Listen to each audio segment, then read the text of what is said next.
صلو علی الحبیب صلی اللہ تعالی علی محمد صلی اللہ علیہ وسلم۔ غیبی مشورہ حاصل کرنے کا طریقہ۔ وظیفہ التاریہ۔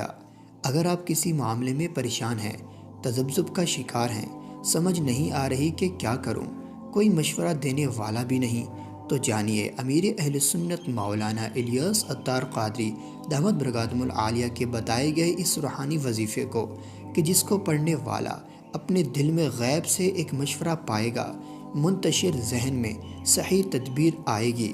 چنانچہ شیخ طریقت امیر اہل سنت یوں لکھتے ہیں کہ اگر کوئی شخص کسی کام کی تدبیر نہ جانتا ہو اور وہ مغرب اور عشاء کے درمیان 1000 بار اللہ تعالیٰ کا یہ نام یا رشیدو پڑھے، انشاءاللہ اس کام کی صحیح تدبیر، صحیح سوچ اور صحیح فیصلہ اس کے دل میں آ جائے گا۔ وظیفے کے اول اور آخر کم از کم ایک بار کوئی سا درود پاک ضرور پڑھیں۔